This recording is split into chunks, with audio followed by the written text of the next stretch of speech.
Boom, what's up? It's Steve Larson and welcome to the channel, welcome to the show. Hey, I saw a lot of you guys ask in the comments down below in other videos, you said, hey, help us understand more about how we can get more leads on the internet for our downlines. So what I want to do with you is show you a very, very simple, very practical way to figure out how to get more leads, more traffic for whatever it is that you're selling or pitching, whether that be something in your downline, a network marketing thing, your own product. What do you actually do when you need to get leads from the internet? How does it actually run and work today?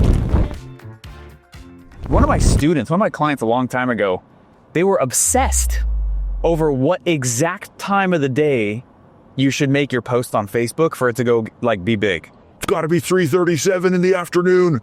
Or whatever. That's not marketing. If my messaging and my copy only works because I posted at 3:37 each day, that means I have a messaging problem. The easiest way to get leads is for you to go understand what people are already talking about and talk about the same thing they're talking about. There, that's it. I said it. Done. You want to grow a massive Instagram or you want to get followers? Stop talking about what you want to talk about. The way that you grow it is by talking about what they're already talking about. Hot news or things that have been topics for years and years and years, which is the best stuff. And as people start following you, then you can start slowly turning it into things that you want to talk about. Just chime in and you'll find how easy it is to actually get people to follow you or subscribe to whatever you're doing. You got to enter the conversation that is already happening on the internet. And then when people start following you, then you slowly start mentioning things like, hey, thanks for following. I've got this free little PDF download that will help you X, Y, and Z, 1, 2, and 3. Put your email in below and I'll send it off to you. Playing the internet marketing game has very little to do with gaming the algorithm. How to game the algorithm. No, you don't. The algorithm doesn't lie. And if you're not getting followers, it means your content sucks. It's not something to trick. It's being brutally honest. You're not talking about stuff that anyone else wants to talk about. So the trick is to talk about what they want to talk about and you start building a following, which means number two, the second part of this is you have to recognize that getting content that goes anywhere means that you have to be more about community building than you're probably realizing. You change out the word subscriber with community, right? And this is part of the reason why I'm making this video right now. I'm on a slight drive, and I literally popped open your comments. What you do is you create content. It's so funny. People will be like, I really want to make content. It's like, then you're not going to play in the internet. When I first started this game, I was like, I'll do whatever is required, but I'll never make content. I'm never going to be one of those publishers and talking heads. And I actively said that to people. I was like, I'll never do that. And one day I swallowed the big old humble pill. And I was like, oh, the biggest names make content. Even if you suck, you got to stick with it for like a year. And you need to have that lens on there that like, man, I'm not good at making content. That's fine. That doesn't mean you're not disqualified, but just start making it. Get good over time. If you listen to the very first episodes I ever put out, there's a podcast that I started. It has almost 2 million organic downloads now, which is amazing. I've been doing that show for almost 10 years. And when I first started it, it's called Sales Funnel Radio as a podcast. I still do it. The whole purpose of the show was to document me leaving my job and document my first million that came in. And it's so funny because if you listen to the first 20 or 30 episodes, it sounds like I'm reading because I am. I was so nervous on that show that I wrote verbatim every single episode. And it was about episode 30 or 40 that I felt like I started finding my voice. It was episode 80 that I started becoming a little more confident. It was literally episode 120 that I figured out what I want to be when I grow up. 120. Okay. It was episode 240 where I came up with the capitalist pig. My point is that you don't have to have your crap figured out to start publishing content. The biggest question I'm trying to help answer here is how do I get leads on the internet? You got to make content. And the thing that people get really stuck on is they're like, I got to make Mr. Beast style content. That's the bar for me if I'm going to be successful. It's no, it's not. We have an event that we're doing called Small Channel, Big Profits. A lot of clients we have don't have more than 1,000 subscribers and they make millions. It's that's complete mirage. You do not have to Mr. Beast to make a lot of money on the internet. Small channels are very, very powerful because they're very targeted. Okay. You're not trying to reach America, right? The second thing that people struggle with is they're like, well, then what do I say? Notice that what I'm doing right now is the example of what I want you to be doing. I'm literally looking up the questions that my dream customer is asking and talking about, and I'm sharing valuable insights. I'm in my car because I don't have any other time to make content right now. And you know what's funny is it actually becomes a unique ability. There's a really famous quote, "The obstacle is the way. The impediment to action advances action. What stands in the way becomes the way." That's the quote.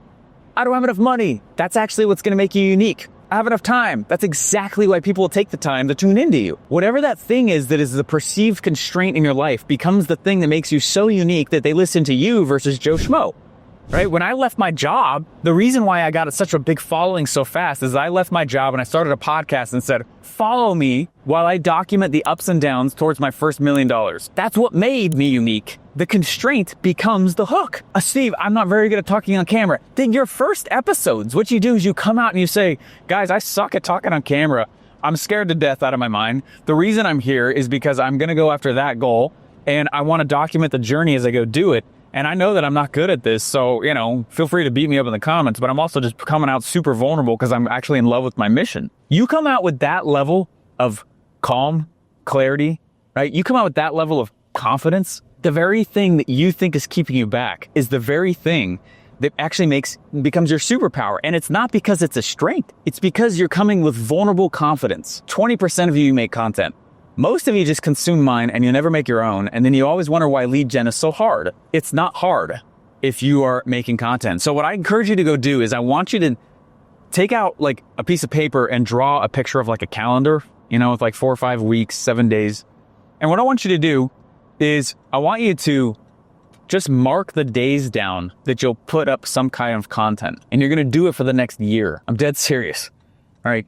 One of the things that we used to say to people, I was like 8, 9 years ago, is to say, publish something every single week for a year, and then come back and tell me that your financial problems are not over. There's so much leverage in what I'm telling you to do right here. And I'm not just making it up on the spot. This is exactly what I've told people to do for like almost a decade now. If you can't make it daily, make it 3 times a week. Do it every other day. Whatever it is, make a calendar for yourself and stick with it for the next year.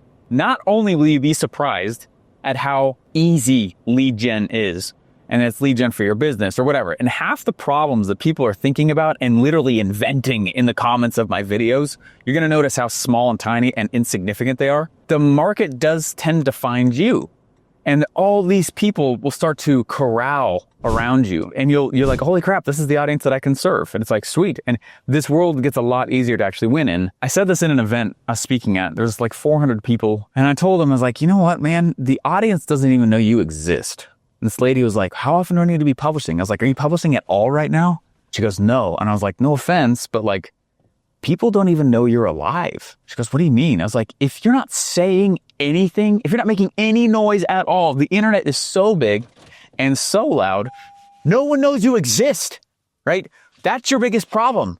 You haven't solved the obscurity problem. It's not that you don't have a great offer. It's not that you don't have value to bring. It's not that you're whatever it is that you do, right? Whatever it is that you sell, it's not that your thing isn't good enough. And that's what people tend to get distracted with is they go out and they say, no, I'm not getting enough leads. My product is probably not good enough. It's like, there's some truth to the fact that if your offer truly sucks, yeah, that's the thing to look at. But 9 times out of 10, I find that that's not the problem. People know when they've made something good enough to sell, right? But the problem really is that they go out and they are creating this weird scenario for themselves where they think the product is wrong and they get distracted by tweaking the product when that's not the problem they need to be solving. What they have to solve is the obscurity problem. They have no idea that nobody knows who they are, right? You need to get known. You need to get more famous than you think you need to. And that part of the game used to turn off. I don't want to be one of those talking heads. And then one day I realized that if I don't start speaking, I'm not going to start helping. And I need to show people that I can help them before I pitch them. And the way that I do that is by making content that actually helps people. And then eventually they go, if this is his free crap, imagine how good his paid crap is, right? And you'll notice that what starts to happen is leads start to come to you. That's when you solve marketing. I know when to solve the entrepreneurship problem because I made a product. I know when to solve the funnel problem because I made a funnel. When do I solve the marketing problem? Am I just on that hamster wheel perpetually forever till I die? No, you solve the marketing problem when you don't have to wake up and seek leads, but when you wake up and you've been sought. Does that make sense? When people start looking at you, the direction of energy, the direction of attention is now coming to you. You're actually solving the marketing problem. People are trying to work with you instead of you trying to work with others. And you can do that if you're a consistent content creator. So that's my challenge to you guys. My year-long content creation challenge, you don't need a big following. You don't have to be Joe Rogan. You don't have to be Mr. Beast, right? And some of you guys might have already done that because I've been saying this for 8 years now. So down below, who of you have actually been doing this? Also, down below, who of you will agree to this because it is life-changing? I can't wait to see what happens for you in your life. Welcome to the big games. All right, bye.